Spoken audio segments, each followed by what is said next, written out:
Peshawar high court का फ़ैसला आ चुका है, हिदायत दे दी गई हैं। गवर्नर साहब कल 4 बजे तक जो है वो हलफ लें, अदरवाइज़ स्पीकर KP की असम्बली नौ मुंतखब वज़ीर आला से जो हलफ है वो ले सकते हैं। JUI की जो दरख्वास्त आप समझते हैं कि इसकी वजह से अगर उनकी प्रेयर मान ली जाती है तो कोई ट्विस्ट आएगा, कोई नए निकात निकल आएंगे या स्मूथ सेलिंग होगी हल्फ की भी? इरशाद साहब, अब असल ये जो फ़ैसला है पेशावर हाई कोर्ट का और जिसको जनाब गवर्नर फैसल करीम पुंडी साहब ने मानने का ऐलान किया है, और अभी थोड़ी देर पहले उन्होंने कहा कि मैं वापस जा रहा हूँ, गालिबन को जहाज़ दे दिया है वज़ीर आला सिंध ने जनाब बिलावल भुट्टो साहब की हिदायत पर, और कल 4 बजे मैं हल्फ ले रहा हूँ।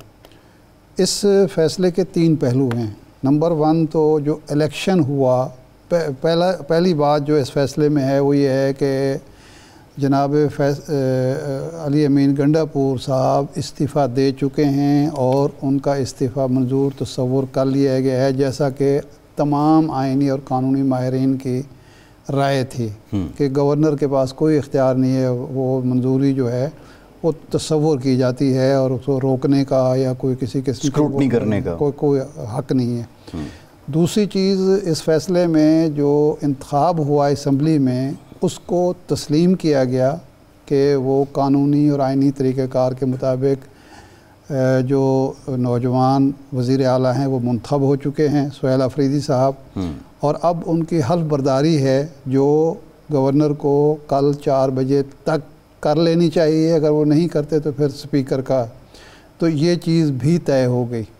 तो जो मौलाना फजल रहमान साहब के भाई की पिटीशन है उसकी संजीदगी का तो आप अंदाज़ा कर सकते हैं कि अदालत ने उनकी पिटीशन फौरी तौर पर लगा ली। वकील नहीं आया और वकील साहब जो हैं वो आए नहीं हैं। भाई जिस आदमी ने वो केस फाइल किया है, परसू करना है, वो अगर मौजूद ही नहीं है, कल भी मुमकिन है वो कहीं और मसरूफ़ हों। आज वो पेशावर हाई कोर्ट के किसी दूसरे बेंच में मसरूफ़ थे, कल मुमकिन है सुप्रीम कोर्ट में मसरूफ़ हो जाएं। तो मेरा नहीं ख्याल कि कोई रुकावट अब आनी चाहिए। पीपल्स पार्टी नून लीग ने चैलेंज नहीं किया इसको।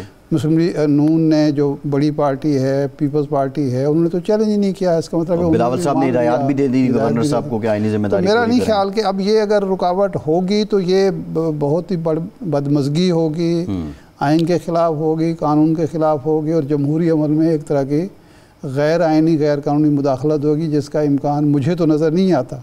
लेकिन पाकिस्तान है, पाकिस्तान में किसी वक्त भी कुछ मुमकिन है।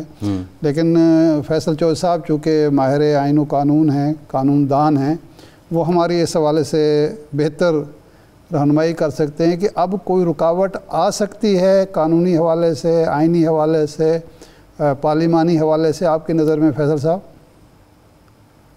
शाह साहब, गुजारिश ये है कि आज का जो फैसला है जिसका आपने बड़ी अच्छी डायसेक्शन की है, उसमें जो है वो तीनों जो है उनको पहलुओं को सामने रख के ये फैसला किया गया है। तो इस फैसले के मुताबिक तो मुझे नहीं लगता है कि इसमें किसी किस्म की कोई जो है वो कदम आएगी या रुकावट आएगी। उसके बाद मैं समझता हूँ कि जो बिलावल भुट्टो का आज की जो उन्होंने इंदिया दिया है दौरान तकरीर, वो एक अच्छी बात है। देखिए, जो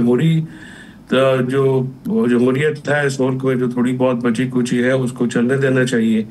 और ये पहले दिन से हम ये कह रहे थे कि इस चीज़ को लेके जिस तरह से किया जा रहा है वो मुनासिब चीज़ नहीं है, उससे पेचीदगियाँ बढ़ेंगी। देखिए, पहले दिन ही से जो एक भी आदमी तो तोड़ नहीं सके, चारों अपोजिशन ने अपना मुश्तरका कैंडिडेट भी नहीं किया है मौलाना साहब। और मैं समझता हूँ कि DI खान में जो तीनों सियासतदान हैं DI खान से ताल्लुक़ रखने वाले, उसमें अली अमीन का कद बड़ा है। जिस तरह से उन्होंने इस्तीफ़ा दिया और इमरान खान की कॉल के ऊपर, अपनी पार्टी की कॉल के ऊपर जो है लबैक का, इससे उनका जो सियासी कद काठ है वो काफ़ी ऊपर गया है। तो उम्मीद करता हूँ कि गवर्नर कुंडी जो है वो मज़ीद इसका खेल का हिस्सा नहीं बनेंगे और वो अपनी जो आईनी जिम्मेदारी है वो पूरी करेंगे। मुझे नहीं लगता कि आज के फैसले के बाद जो है वो हाई कोर्ट जो है कल अगर वो लग भी जाती है तो उसमें मेरा ख्याल में जो कोई ऐसी मुझे नजर नहीं आती, कानूनी तौर पे भी कोई ऐसी तगड़ी बुनियाद नजर नहीं आती जिसकी बुनियाद के ऊपर ये इलेक्शन रोका जाए या कड़ादम करार दिया जाए। अच्छा फैसल साहब, एक है तो दूर की कौड़ी, लेकिन बाज़ लोगों का ख्याल ये है कि क्या एक खामोश तायद और हिमायत इस इंतखाब को मुस्लिम लीग नून की, पीपल्स पार्टी की, JUI की तो हासिल नहीं है कि ना मुश्तरका उम्मीदवार आया, ना उन्होंने पहले चैलेंज किया इलेक्शन से। ये पीर की सुबह को तवक्को की जा रही थी कि चैलेंज होगा, किसी ने चैलेंज नहीं किया, और दो पार्टियों ने बाद में भी चैलेंज नहीं किया। तो ये कहीं अंडरस्टैंडिंग जो वो जिरगा गया था सारे जमातों के पास और गवर्नर के पास भी, क्या उसका नतीजा तो नहीं है कि इन्होंने खामोश तायद की, बज़ाहिर मुखालफत करते रहे और मौका दे दिया कि अफरीदी साहब मुंतखब हो जाएं? कोई आप ऐसा इम्कान महसूस करते हैं? और ना बंदे तोड़ने की कोई कोशिश रिपोर्ट हुई है? कोशिश, संजीदा कोशिश हुई? अरशद साहब, इसमें दो पहलू हैं। एक तो तहरीक इंसाफ की जो पॉलिटिकल लीडरशिप है, जिसको मैं हमेशा कहता था कि आप इनको लीड दें। जुनैद अकबर हैं, असद कैसर है, आतिफ खान है, जो दूसरे हैं, तो ये एक अच्छा सियासी अमल का मुजाहरा करेंगे। उन्होंने मेच्योरिटी के साथ ये सारा सिलसिला किया, यानी मुखालफिन के पास वोट मांगने जाना, जिसकी PTI की एक पहले रिवाज नहीं था, लेकिन एक अच्छी बात होती है।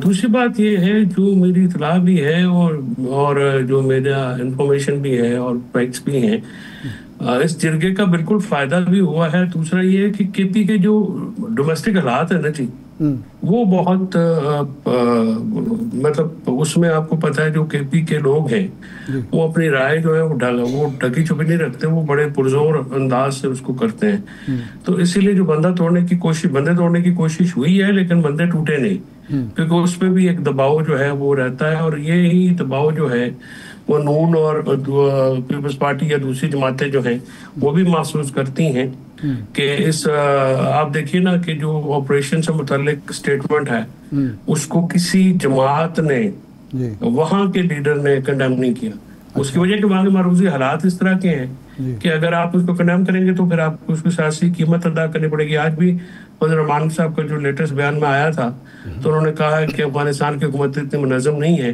तो पाकिस्तान की हुकूमत बर्दबारी का मुजाहरा करे। वो वहाँ पे उनकी जो मुखालफत है वो अफोर्ड नहीं कर सकते।